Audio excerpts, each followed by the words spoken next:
अहमदनगर पोलिसांच्या मनमानीमुळे मुख्यमंत्री श्री पृथ्वीराज चव्हाण यांना मागावी लागली माफी। धुळे येथील दलित समाज शासकीय योजनांपासून वंचित।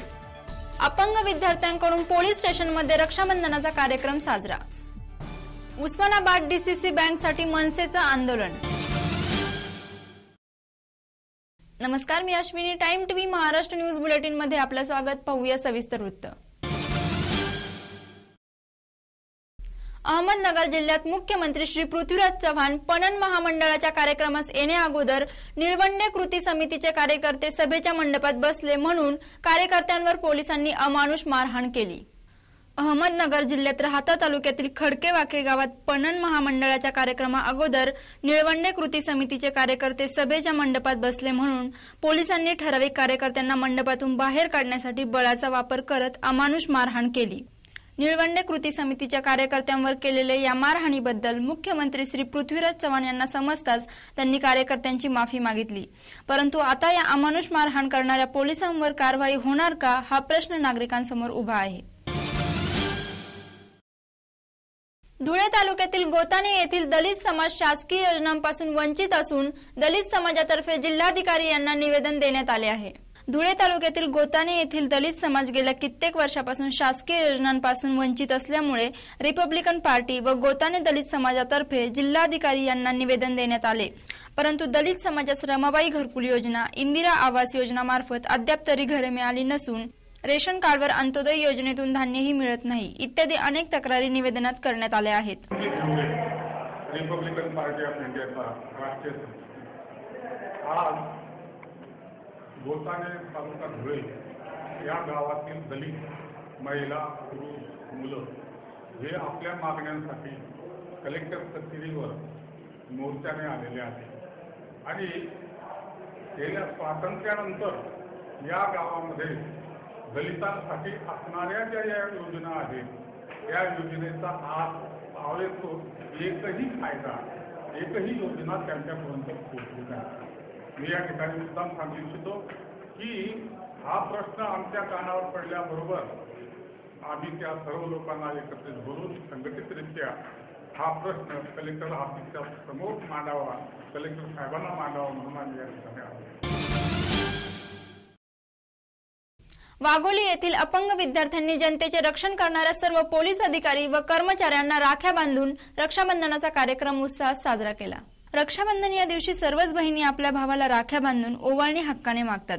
वाघोली येथील स्नेहालय या अपंग मुलांच्या शैक्षणिक पूर्वसांचे सेवाभावी काम करणाऱ्या संस्थेत रक्षाबंधनाचा कार्यक्रम मोठ्या उत्साहात साजरा करण्यात आला। यावेळी येथील विद्यार्थिनी लोणीकंद पोलीस स्टेशन येथे जाऊन जनतेचे रक्षण करणाऱ्या सर्व पोलीस अधिकारी व कर्मचाऱ्यांना राख्या बांधल्या। तसेच यावेळी पोलीस निरीक्षक चंद्रकांत जाधव यांनी कौतुक करून खाऊच्या रूपात ओवाळणी घातली। उस्मानाबाद येथील डीसीसी बँकची थकबाकी वसूल करण्यासाठी मनसे कार्यकर्ते यांनी आंदोलन केलं। उस्मानाबाद जिल्ह्यात डीसीसी बँक अनेक दिवसांपासून राष्ट्रवादीच्या ताब्यात आहे। या बँकची अनेक संस्थांकडे थकबाकी असून ती वसूल करावी व बँकेत चाललेला भोंगळ कारभार बंद करावा या मागणीसाठी आज पालकमंत्री मधुकरराव चव्हाण व आमदार ओमराजे निंबाळकर यांच्या गाडीची हवा सोडून मनसे कार्यकर्ते यांनी आंदोलन केलं। लोकसभेनंतर विधानसभा निवडणुकांमध्ये यशाची खात्री असलेल्या महायुतीत सध्या मुख्यमंत्री पदावरून जोरदार रस्सीखेच सुरू असून भाजपचे नेते विनोद तावडे यांनी शिवसेनेसमोर मुख्यमंत्री पदासाठी 3 पर्याय ठेवले आहेत। अनेक वर्षापासूनची युती अबाधित ठेवायची असल्यास महायुतीला तोडगा काढणं अपरिहार्य असल्याचं वक्तव्य विनोद तावडे यांनी केलं आहे। साताऱ्यातील एका कार्यक्रमात विनोद तावडे यांनी शिवसेनेपुढे 3 पर्याय ठेवले आहेत। युती अबाधित ठेवण्यासाठी ज्याचे आमदार जास्त त्या पक्षाचा मुख्यमंत्री हा सर्वाधिक पसंतीचा पर्याय आहे। शिवाय दोन्ही पक्षांच्या नेत्यांना अडीच वर्ष मुख्यमंत्रीपद हा दुसरा पर्याय ही युतीसमोर खुला असल्याचं तावडे यांनी सांगितलं। यासोबत जर शिवसेनेचा मुख्यमंत्री झाला तर भाजपला जास्तीत जास्त मंत्रिपद पदरात पाडून घेता येऊ शकतात, हा तिसरा पर्याय तावडे यांनी नमूद केला। मात्र याबाबतचा अंतिम निर्णय पक्षातील नेते घेतील असंही तावडे यांनी स्पष्ट केलं। येणाऱ्या विधानसभा निवडणुकीसाठी सर्व पक्ष आपापल्या तयारीला लागले असून औरंगाबादच्या बादशाह पटेल यांच्यासोबत आमच्या प्रतिनिधींनी संवाद साधला। चला तर पाहूयात काय बोलले ते। आपल्या सोबत आहेत राष्ट्रवादी काँग्रेसचे नेते बादशाह पटेल, आपण त्यांच्याशी बोलूया। सर, आपण राष्ट्रवादीमध्ये गेल्या अनेक वर्षापासून काम करत आहात। येणाऱ्या निवडणुकीमध्ये पक्षाने जर आपल्याला उमेदवारी दिली तर आपण मध्यमधून लढण्यास इच्छुक आहात का? पहिले तर महाराष्ट्रातील सर्व जनतेला, बंधू आणि भगिनींना उद्याच्या रक्षाबंधनाच्या हार्दिक शुभेच्छा. मी अल्पसंख्याक समाजातून असून पक्ष कार्यकर्ता म्हणून पहिल्या स्थापनेपासून पक्षाचा कार्यकर्ता आहे. सध्या उपाध्यक्ष म्हणून काम करतोय. सर्व समाजाच्या लोकांना घेऊन चालण्याचं काम मी 2 वर्षापासून करत आहे. आणि मला जर पक्षाने उमेदवारी दिली तर निश्चितच पवार साहेबांना मानणारा जो आमोनल्यानंतरचा जो कोणी आमदार असेल तर तो माझ्या रूपाने निश्चितच विजयी होण्याचं मी पक्षाने गवाही देऊ इच्छितो.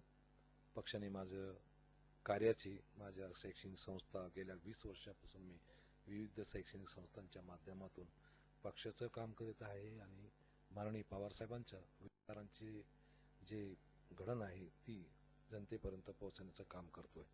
आणि आम्ही जो काही मेळावा घेतले, पवार साहेबांचे वाढदिवस असेल, अजितदादांचा वाढदिवस असेल, ताईंचा वाढदिवस असेल किंवा अनेक ज्येष्ठ नेत्यांचे आमचे असे वाढदिवसाचे ते औचित्य साधून आम्ही पक्ष नोंदणी आणि मतदार नोंदणी ही दोन्ही पण कार्यक्रम राबविले. आणि त्यामुळे आज सांगायला हरकत नाही तुम्हाला का औरंगाबाद जिल्ह्यातील जेवढे मतदारसंघ आहेत त्यापेक्षा मध्य मतदारसंघामध्ये जास्त मतदान आहे. 2,80,000 जवळपास मतदान झालेले आहे आता. त्यामुळे निश्चितच राष्ट्रवादी काँग्रेसला यावेळेस तर 100% मध्य हा विजयी होणारच, त्यात वाद नाही. शासनाने बरेचसे चांगले कामं केलेले, चांगले सर्वच काम आहेत. ते कामं आम्ही जनतेसमोर मांडणी केलेली आहे. कारण पक्ष कार्यकर्ता हा एक वकील असतो. आम्ही वकिलाची भूमिका चांगल्या प्रकारे किमान आमच्या मतदारसंघामध्ये आम्ही पोहोचवली. होल्डिंगच्या माध्यमातून असेल, जाहिरातीच्या माध्यमातून असेल, पक्ष कार्यकर्त्यांच्या मेळाव्यातून असेल, या सर्व पद्धतीनं आम्ही त्या जनतेपर्यंत पोहोचलेलो आहोत. उस्मानाबादमध्ये धनगर समाजाचा एसटी आरक्षणामध्ये समावेश करावा यासाठी वाशी तहसीलवर शेळ्या व मेंढ्यांसह धनगर लोकांनी भव्य असा मोर्चा काढला. धनगर समाजाचा एसटी आरक्षणामध्ये समावेश करण्यासाठी धनगर महिला, पुरुष व लहान मुलांचा भव्य मोर्चा निघाला असून मल्हारच्या घोषणेनं परिसर दणाणून गेला. यावेळी जिल्हा परिषद सदस्य प्रशांत बाबा चेडे यांनी या आंदोलनाला पाठिंबा दिला. यावेळी धनगर समाजाच्या आरक्षणाला विरोध करणाऱ्या आघाडी सरकारच्या मंत्र्यांचा निषेधही करण्यात आला. येणाऱ्या विधानसभा निवडणुकीसाठी सर्व पक्ष आपापल्या तयारीला लागले असून नागपूरच्या कुंदाताई राऊत यांच्यासोबत आमच्या प्रतिनिधीने संवाद साधला. चला तर पाहूयात काय बोलल्या त्या. आज मेरे साथ पूर्व यूथ कांग्रेस अध्यक्ष कुंदाताई जी रामटेक से हैं. ताई नमस्कार.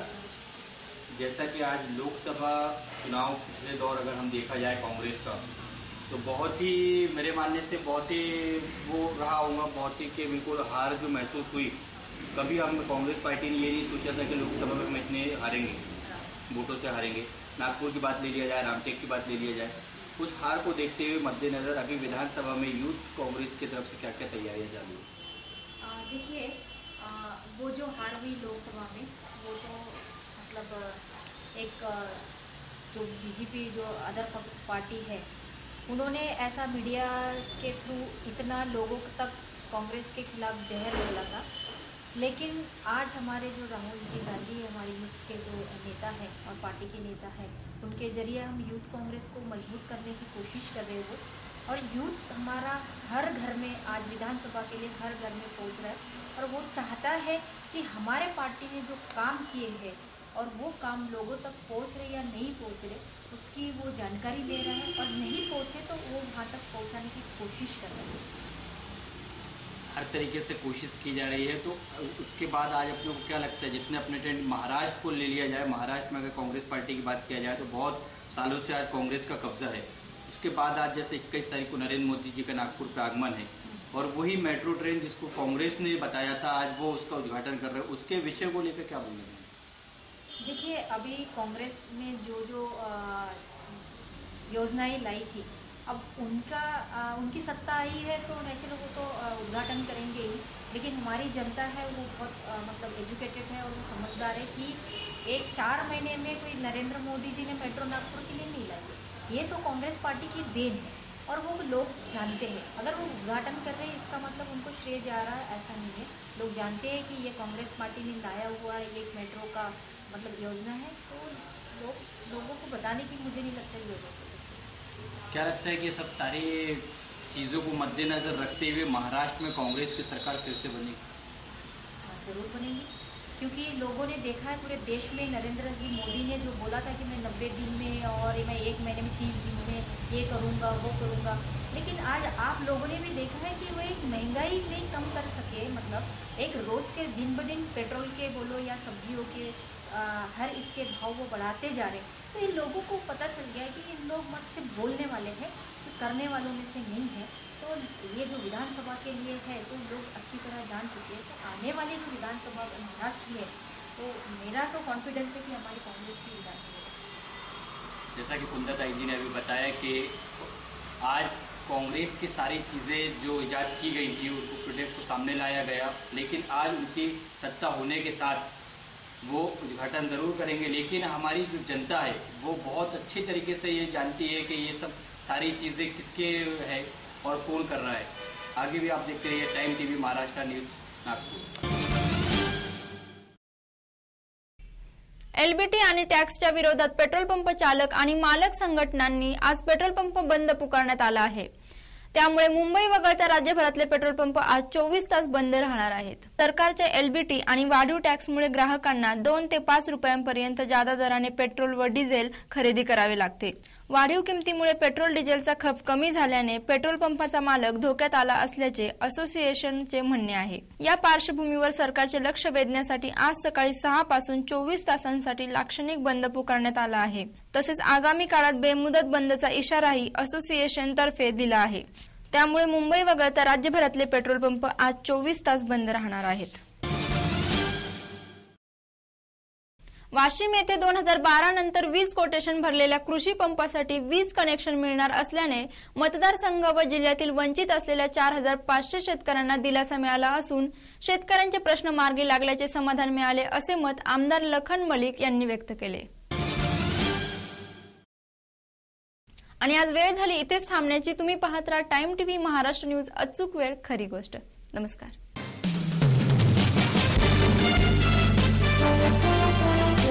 Thank you.